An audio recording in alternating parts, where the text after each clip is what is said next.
Maan, normal po talaga yung may picky eater sa edad ng mga bata. So pag sinabi pong picky eater, talaga pong kailangan nag-introduce tayo ng iba-ibang variation ng pagkain. So yung anak ko po, no, mayroon silang subject ng Go, Grow, and Glow. Carbo, protein, and fats. So yung nanay po, kailangan alam niya rin yung mga variations. Di ba po, pagka, yung sinasabi niyo po, no, mamaan, yung ulam or pagkain, no? May variations po yan, katulad po ng protein. So pwede po yan, chicken, meat, fish, and then plant-based, yung mga tokwa, yun po yung mga murang protein sources. Sa carbohydrates naman, yan yung mga equivalents po niyan, katulad ng kanin. Ang kanin, ano pong equivalent niya? Potato or patatas, kamote. Pag hindi nagkanin, pwedeng tinapay? Yes. Okay. So yun po yung mga, sabi nyo nga po, hindi naman kailangan maging magaling, no? Yung simpleng nanay can still, makakagawa siya ng simpleng sandwich. So ang konsepto po, kailangan lang may carbohydrate, protein, and fats. At saka tubig. So yung sandwich, yung tinapay, yun yung carbohydrate. Yung chicken spread or egg, omelette, yun na po yung protina. So yun po yung mga sample. So complete na yun. Yes. Mas maganda pa siya, sir, no, kung may gulay. Simpleng pipino, kung kumakain naman po ng gulay yung anak. So, yun yung mga alternate na unti-unti pong ini-introduce kasi po talaga pong sa simula umaayaw eh. Paano maingan yung mga bata para sa ganun? Sir, ito i-apply ko yung anak ko. Talaga pong dumaan siya sa pagiging picky eater. Ang lumaki po yan ng pansit. Pansit? Ang pansit po ay equivalent ng rice. Yes. Okay. Okay? Meron din po yan, bigyan nyo ng noodles. Yung ano ko po ayaw ng spaghetti. Pero karamihan po ng bata, spaghetti. Oo nga. So, tumitingin ako ng mga kaparehas ng noodles. So, yung po, lahat po ng Chinese noodles gusto niya. Pero hindi ko ipipilit yung spaghetti. So, the parents should know yung mga equivalents. Ngayon ako na mahilig sa noodles. Mahilig. Yun Pero, po. eto. Parang mahilig siya sa handaan lagi. Para feeling niya siguro nasa handaan siya. Eto naman, ako tanda ko kasi dati. Kasi alam ng mama ko rin na nagsasawa ako. So, parang 2 araw sa isang linggo, o parang 3 araw, magbabaon ako, 2 araw, bigyan ako ng pera. Pabibilhin na ako sa kantin. Okay din ba na bigyan na lang ng pera, tapos hindi nakapaghanda no? At para mainit din, yung mga sabaw-sabaw, pakainin sa kantin. Nasisiguro ba sa mga kantin na masustansya yung kanilang mga ulam? Sa kantin po, no, as of now po, may mga kantin na nagkakaroon ng consultation sa dietitian. Yan na po yung role na ngayon ng mga management ng other schools and other, lalo na po sa mga bata, nagko-consult sila na ng mga menu plans. So pag may mga ganun po, mas na-orient din, syempre po, no, hindi naman direct na, we have our initial education sa anak natin. Kasi po kahit sa bahay, baka po naman puro tayo chips or what.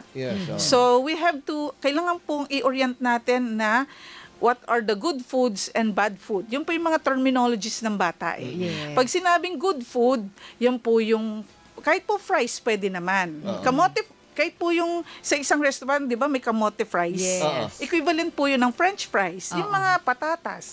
Which So, is pwede good po source yun. ng Carbohydrates. So yun po yung mga... kamote cues. Yes, Okay. opo. Kahit may asukal. Opo. Wag lang, basta po ang exposure ng bata, hindi po yung laging may chocolates, may soda, soft drinks, yung mga powder juices, meron po kasi mga cookies na puro cream. Yes. Kapag may palaman pa. Nakalubog na sa tsokolate, may palaman pa. Yung po yung mga small practices ng mga magulang dapat. Hindi, yun nga. Ano gagawin sa mga batang Pamangkin picky daw. eater? Mas maganda ba bigyan na lang sila ng pera? Siguro, para sila na mamili ng kakainin nila? Kung picky eater po siya sa panahon... Or pa na grocery, Kasi- siya papiliin mo? Yes. Depende kasi, may picky eater na gusto ko lang hotdog. Diba? Hindi yun dahil picky eater na, ay nananawa ako, iba naman. Pero siya, diba, merong ganung bata, hotdog lang, or fried chicken lang. Kapag picky eater, sir, yun nga po, involvement of the parents po, no? First, nagluluto tayo sa bahay ng paminsan-minsan, so i-involve po natin sila. At wag po natin pipilitin. It's more of belongingness po yun, awareness po ng mga tamang preparation at modeling po ng parents. Okay. Okay? Pupunta ng grocery, i-observe nyo po siya, but it's a part of education din po yun. Kung baga siya papiliin mo, sige pumili ka ng baon mo dyan. Yes. Kahit may preservatives papiliin niya, okay lang. Basta kakainin niya. We can have that kasi po it's more on behavioral yon. Oo nga. But Nasa we parents we alternate with other nutritious food. Kasi po talaga behavioral po yun. At talaga pong nakatutok siya sa gadgets. So, i-discipline po talaga ng parents ang mga bata. Ang maganda niyan, pag uwi mo sa bahay, ang ihain sa hapunan ay nutritious, ganun din sa almusal, Oo. no? Parang pambawi mo na rin no? Yes. Sa mga kung anumang makain yung junk food. Pero yung mga eskwelahan po ba ay yung mga soft drinks ay wala yan sa kantin, sa mga cafeteria, mga matatamis. Oo. Alam mo ma'am, maganda nga po sanang ideya yon. Pero very challenging sa Pilipinas. I-share ko po yung ako'y nasa abroad. Sa kantina po yun, walang soft drinks. Yun. Isa pa Yes. yun. It's more of bottled water. Sa mga tubig po, bote ng tubig. And also yung mga fruit juices na mga unsweetened or may sweetened din na tama lang. Pero it's a good strategy po yun na wala mo ng soda. Minsan nga, kapag sinabi mo syempre mga bata, gusto rin ng yung mga adventurous na rin. Di ba? Oo. Yung pag may bago. Oo, Yan. di ba mag-ano sila dyan. Ito, nako, may isa tayong viewer na itatago na sa pangalang Niña Corpus. Sabi nga niya ay, partner pag ganun ka, wala daw silang soft drinks sa Ayun, bahay. see? Pero problema nga naman, pag lumabas, is very readily available. Punta ka ng birthday party, yun daw ang so sa bahay daw nila talaga is wala. Sa pagdidisiplina, may napuntahan nga ako ospital Kompleto ng mga sinasabi mong pagkain na matatamis, mga sinful. Kung ospital to Diba dapat Dapat medyo nutritious ang Oo. makikita ko. Yan, panghuli na lang, Ma'am Juvie, inyong mensahe. Okay, so gusto ko po i-educate ang mga parents na pwede po tayong magbigay ng masustansyang pagkain sa pamaraan ng pagbibigay ng baon, simpleng hindi kailangan po maging mahal. Pwede po yung maging simple pero masustansya. So, pwede rin po wag po nating higpitan ang mga bata, but we belong them sa meal preparations, sa disiplina, mirroring po ang tawag doon, no, sa parents and then bata.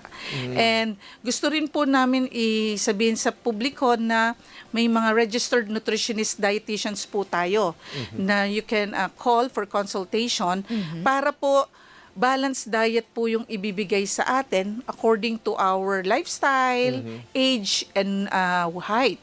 So yung po yun, individualized. Kaya sir, yung calories nyo ay mas marami kaysa po kay mamaan.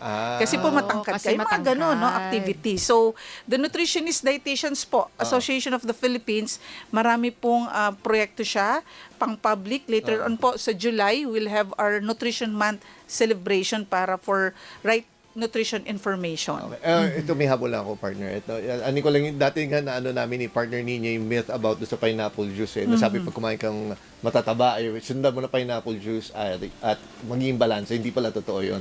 Pero ito na lang, totoo ba para sa mga bata, yung margarine ba, hindi ko sabihin yung brand, ay talaga ba nagpapatangkad yun? Margarine. Okay. Ganito po, no? or ano lang yun? Hindi raw kasi ako mainun, kaya hindi ako tumangkad. Ang involved pong nutrients sa pagpapatanggal, it's more of calcium and phosphate. So marami pong nutrients. Pero po, ang margarine ay isang masustansya ngayon na pwedeng kapalit ng butter. Kasi po, ang margarine ay may component po siya ayon sa recent mga evidences ay the stanols and sterols. So, maganda po siya sa heart or cholesterol management. Kaya kahit sa adult po, yun na po yung alternate natin kaysa sa butter. Yun po yung magandang strong recommendation sa margarine. Nagpapatangkad ba siya? Hindi Kung may specific, hindi po siya direct involvement for Maraming silang patangkad. maasa doon kain ng Opo. kain, tapos kala na tatangkad sila. Kaya po, during the toddler years po, it's more of balanced nutrients. Hindi po, there's no single nutrient or pagkain na magpapatangkad. Alright. Malinaw yan. Maraming salamat, Ma'am Juvie Martillo C. Isa po siyang Chief Nutritionist ng Philippine Children's Medical Center.